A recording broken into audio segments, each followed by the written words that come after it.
In Birdville ISD, we are embracing online learning, and more opportunities for professional development are coming available through Eduphoria Workshop's eCourses.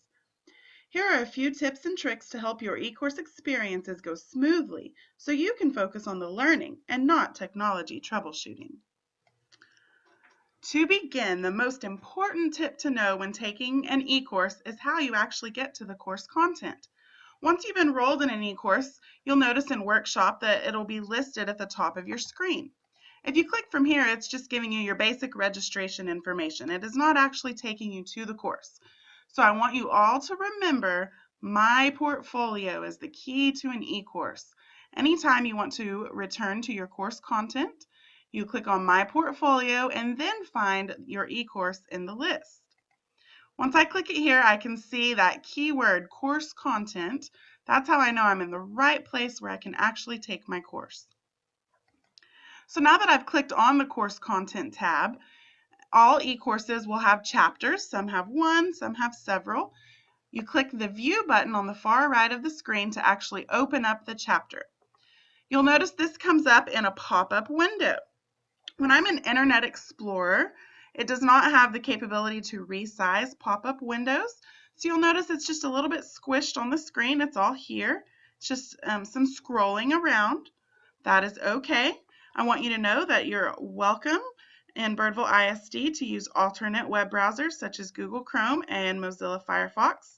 You'll notice in Firefox, when I am clicked on a pop-up window, it's the same place I was in Internet Explorer a moment ago, except I can maximize it so that I can see the whole screen a little bit more smoothly. Again, it works in all the browsers. In Firefox or Chrome, you can resize your pop-up window. That's the difference. Once you're in an eCourse, many of our courses are utilizing Birdville's new Media Hub for our videos. So you'll notice when I click on this video, it's taking me to a separate login screen where I can enter my same district login to access the video. This is just so they're password protected, and it will take me straight to the video. Unless it doesn't, and that brings us to the next tip. You'll notice when I click on my course and when I open a video, it's moving between different windows. So if I was back on this screen, now that I have the video up and I clicked elementary video again, it might be hiding behind, depending on the browser you're using. I might realize, oh goodness, that is open. It's just hiding behind on a different internet window. So if you ever click to open a video or to move through different components of an eCourse and it seems like nothing comes up, go to the bottom of your screen and click the icon for whichever internet browser you're using. For an Internet Explorer, you'll notice for Firefox, it looks exactly the same. It's showing me that I have multiple windows open, so I can switch back and forth between those two. My course, like I said, will be in a pop-up window. So once I've watched the video in this particular course, I've completed the tasks, I've taken the assessment, and I've said to score it.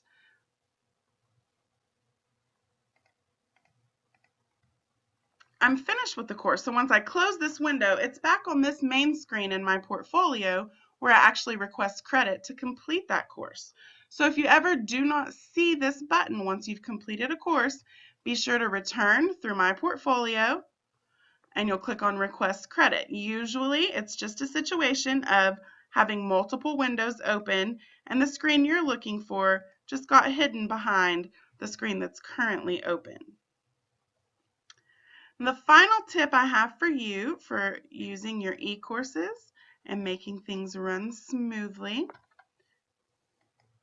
is whenever you're in a chapter, you'll notice now that I've completed this chapter, I get a green check mark. Only then does my request credit button show up. So if you ever come to this screen, you feel you've completed the course, but the request credit button is not showing up right here, go into your chapter again and double check that you've completed all of the parts that are listed on the left side of your screen. You have to complete each element before it will show that that chapter has been finished. So to review in eCourses, if you can remember, I always go through my portfolio to return to my course content. When I open up a course or when I go to a video, it will switch to different windows, and I can use my internet icon at the bottom of the screen to move back and forth between the two windows. Here's my course, here's my pop-up window. And finally, if you've finished a course but you do not see the Request Credit button, go back into your chapter and make sure you've completed each and every element so that you get the green check on all of your chapters. Happy e-coursing, and please let Kristen Cavanis or your e-course instructor know if you encounter any difficulties.